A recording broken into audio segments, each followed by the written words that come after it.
Pointers are memory addresses that have types associated with them.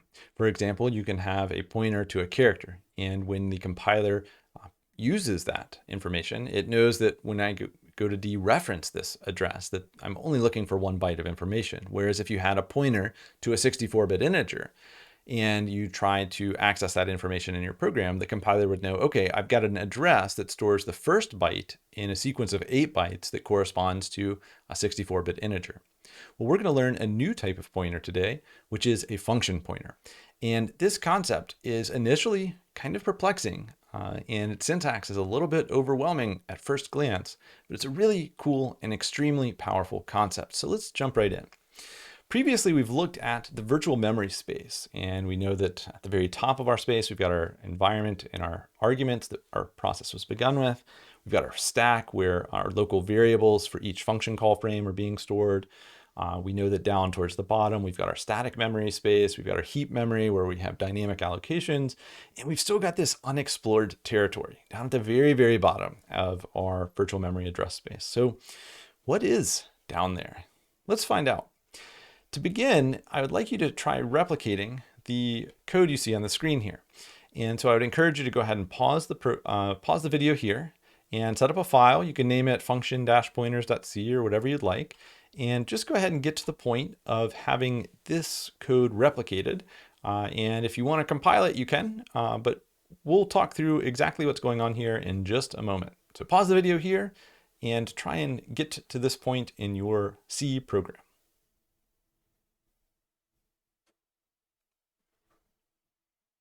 All right, so there's some unexplained things happening here that we'll set up some examples we'll use later. For example, we're forward declaring this add and sub function, and then in main, what we're doing is we're setting up a string or a char pointer to a string literal. And we know that that is stored in our static memory space that's read-only. And so that should have a very low memory address stored with it. And when we print f and look at the pointer address of the first byte of this string pointer, we would see that it's going to refer to our static memory way down here at the bottom, right? So way down here in this purple box. So now we're going to try something that we've never tried before. And let's go ahead and say printf main, and we're going to print a pointer, and let's just refer to main. What is main? Well, main is the name of this function that we're currently operating in when this line of code would be evaluated. So wait, what is main? And how are we able to print it out as a pointer? Does this even work? Well, let's go try it. So I'm going to save my program here and go ahead and just use GCC. And we're not going to use any special flags. These are very simple demos today. And that's going to produce a binary program file named a.out, right? And so I run this program and wow, look, it looks like this worked. It compiled without problems. And it looks like these things are the same up until the very low order bits of both of these values. So okay, stir is a static variable, so it's in static memory. In main, why does it have an address that's a little bit lower than stir? Well, it turns out beneath static memory, or effectively as a part of it, this is what we call the text segment of our program. This is where your program's instructions are. When your process is running, one of the first steps that happens is the operating system reads those binary instructions from the a.out executable file and loads them into your process's low address space, right down beneath static memory. And so your code that's been compiled doing machine code instructions that the processor can read actually lives in your process's address space. So when you reference main, what you're referencing is the address of the very first instruction of your function's implementation, or compilation, I should say, that the machine would jump to in order to begin processing that function and working through it. So at runtime, a function name is going to evaluate to the memory address of that function's first machine code instruction, or the first byte of its first instruction.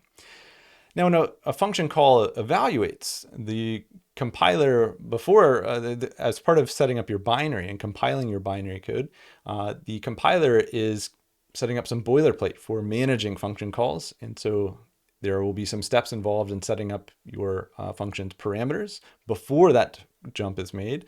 But really, what the function name evaluates to is just that first memory address. So when that function call is encountered, the CPU jumps to that memory address after setting up the parameters and some other bookkeeping. And then it just begins following the instructions in that function until a return statement is reached.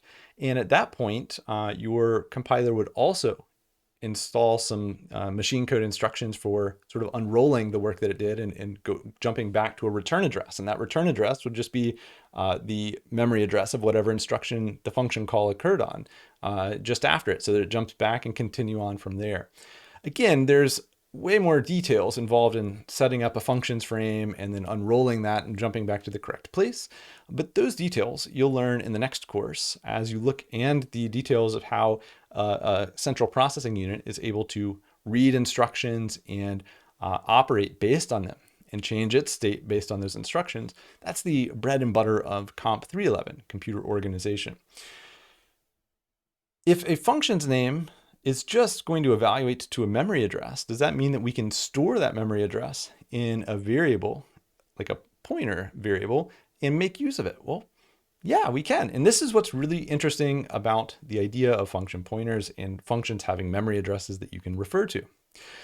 But in order to understand this, we need to understand what a function's type is. And the type is, actually, you should understand it at this point because you've been working with functions for so long. What is a function's type? Well, it's its parameter types and its return type, right? These two pieces of information tell you whether or not you can use a given function in some expression in your code, right? You need to know that you've given it the correct parameter types as arguments, and that how you're using its evaluation, its returned value, makes sense in the context of the expression you're trying to use it in. And so these are the two bits of information that make up a function's type. When you declare functions with forward declaration syntax, you're doing exactly this, right? You're specifying the return type, which is in green. You're giving names to your forward declarations, and we're saying, hey, later on, I'm going to define a function named hello. And in the parentheses, you're defining what parameters it needs. With forward declarations, there's no expectation or need for you to actually give parameter names. You can, as a hint to the person reading your program as to what they might expect to use that particular parameter for. But for the compiler's purposes, it doesn't really matter. All it needs to know are what are the correct types of each of these parameters and what order are they in. So if we tried to ask ourselves which of these functions are the same type as one another and which are different, hopefully it's pretty straightforward based on what we've seen so far. You could substitute either hello or world, make that function call without changing its parameters or anything else about it. Same with add and sub. You could set up an int variable and assign it the result of calling add with 2 arguments, and then you could change out add with sub, and you would still have a valid typed program, right? You wouldn't have any type issues. You can substitute those 2 names, and your program would still compile without issue because they're of the same type. So anywhere you can use a function of one type, you should be able to substitute the name of some other function, and as long as it's the same type, and still have a valid program from the type checker's perspective. You probably will have other errors if you meant to do something else in that place. But the point is you could still compile this program, and for typing's purposes, it would be valid. So if we want to set up a function pointer that's a variable we can assign some other function's address to and do some creative, interesting things with that, we need to be able to specify the type of a function pointer. And this is the place where I think the syntax of C looks initially overwhelming. So we're going to try and break this down step by step to make it as straightforward as possible. To declare a function pointer, there are 3 steps that we're going to take. First, we're going to declare that variable, and we're going to use the name of whatever variable we want as what looks like the function name as part of a forward declaration. Right? This is the first step. The second step is we put an asterisk in front of the name of our function pointer. And then the third step is we have to wrap that pointer, that asterisk in the function name in parentheses. Let's go take a look at how this would work in our example code. Right? So the code listing you set up to begin this exercise began with 2 forward declarations, right? And I tried to emphasize here that there was no parameter name associated with either of these. We just declared the types of their 2 parameters. But notice add and sub are two two functions, each of the same type based on what we just described. And their implementations down here are straightforward, and we're not really concerned with that. Add adds, sub subtracts, right? So let's try declaring a function pointer. And again, the steps are we declare something that feels like a forward declaration. And we look at our forward declarations. Okay, int 64t. I'm going to call this function pointer just to make a very obvious name for reference. And it has two parameters, int 64t for both. All right. So that's step one. Declare your what feels like a forward declaration. And our goal is to make the identifier name function pointer actually be a pointer variable that we can assign memory addresses to and use otherwise. So step two was we put an asterisk in front of the name.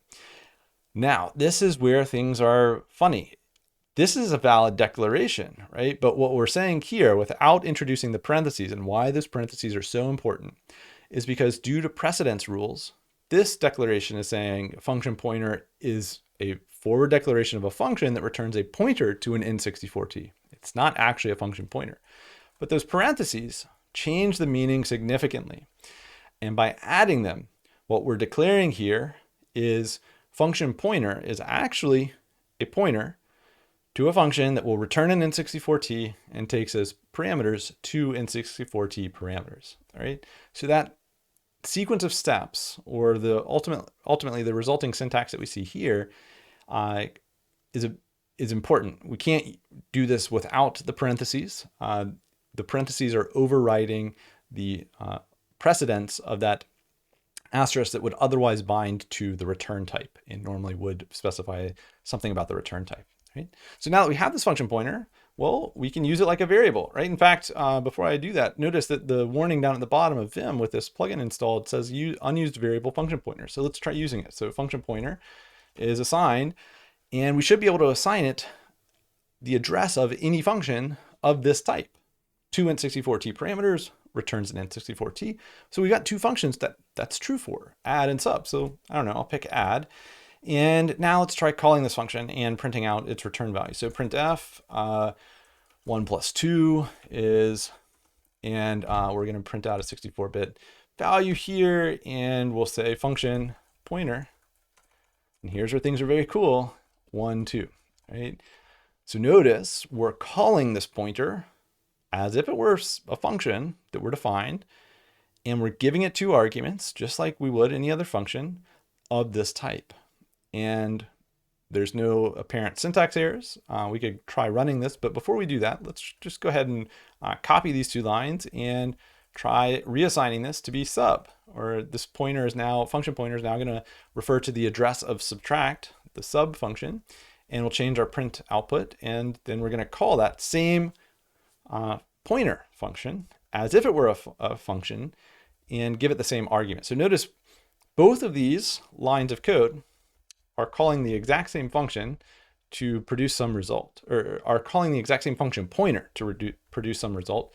But in the interim, we changed the address that that function pointer referred to, right? Originally, it was bound to the first instruction of our add function, and now it's bound to the address of our subtract function, right? So let's try compiling this and convincing ourselves that it works. So GCC function pointers and /a.out. Oops, I didn't include new lines. Let me go fix my code real quick to make this a little bit easier to read. So you should include new lines. So \n and \n. My bad. And so that will help our output be a little bit more legible. And I'm going to go ahead and run this again. All right. So look at that. We, in the first result, computed 3. 1 plus 2, we rebound that function pointer to the sub function, and it, when we went to call it, it evaluated to the implementation of sub. So the idea of a function call is we're going to jump to with some setup steps, right? There's some bookkeeping that needs to happen in order to be able to jump, right? We need to set up the frame in order to jump, but the processor, once all that work is done, effectively just jumps into whatever address the function starts on and starts working through its instructions. And this is really cool. So why might you use this? And what are the use cases that you would find in the real world for this capability? Well, it turned out there's a ton. And when you need to add the ability to plug features into a system, this winds up being one of the most powerful ways of organizing that and going about that. So when you need to make use of dynamic dispatch, which is this idea that when we call a function, we don't necessarily know when the program is compiled what function's going to be called. You could imagine in this case, we could have flipped a coin with a random number generator and assigned to that function pointer either add or sub. And when we compiled that program, there would be no way to know which of those two was going to be the function that got called. And so with dynamic dispatch, when the jump that happens, the function call that ultimately happens when our program runs, isn't known until runtime. And this enables many useful other scenarios. So for example, when you write higher order functions that take other functions as parameters, for example, when you're trying to filter some values or a collection or map a collection from one set of values to another, or a classic functional higher order function like reduce, where you're reducing down some collection into a singular value. Those functions all take as one of their inputs a reference to some other function. And so with function pointers, we could now in C implement our own filter, map, and reduce style functions and algorithms. This winds up being how QSort works in the standard library. And so with QSort, you're giving a function that can compare any two values. And C, you have to jump through some extra hoops because C doesn't have generic types, right? So you're getting void pointers that in your compare function that you ultimately give to QSort, you're going to have to cast those void pointers to pointers of the correct types. And then you can compare them in however you'd like to tell the QSort algorithm, the sorting algorithm, this item comes before this other item, and then it uses that information to compare in its algorithm and ultimately produces a sorted array. Same idea is present in many places in Java. In Java, when you use something like a comparator, an object that implements the comparator interface, you've got what I would call a rich man's function pointer, because it's actually an entire class that implements an interface. And that takes this sort of to the next level, and it involves more machinery than just a function pointer, which is a purer, simpler implementation of a very similar concept. When we start to build larger programs and try to structure our programs in a sound way, we will take what we know about object-oriented programming and some of the lessons from the ideas of interfaces that evolved from C, but we can kind of work our way backwards, since in modern languages, we've realized that, hey, there's some structures we could add to our programming languages, like the idea of an interface, that give us the ability to make use of dynamic dispatch. And if we unlearn some of the structures and try to apply what we know about interfaces to the C world with the ability to use function pointers, we can structure our programs with a high degree of rigor and good design, and still get some of the benefits of dynamic dispatch and being able to plug in various functionalities to our programs at runtime. And this winds up getting used all over the place in the real world. File systems in an operating system are one of the classic examples of where you'll have a file system is implemented as a bunch of different function pointers. You implement those and you've effectively implemented an interface that the operating system can then use to work with that file system. We'll look at some more examples of how we would think of using function pointers as interfaces by collecting them together and having sets of related functional interfaces for operating on data structures in the future. This is a quick introduction to the idea of function pointers. And the key idea is that your functions, when they compile, the first instruction's memory address is what that function's name is going to be bound to and evaluate to at runtime when your program is evaluated. And so you can use this to be able to to write programs that involved dynamic dispatch.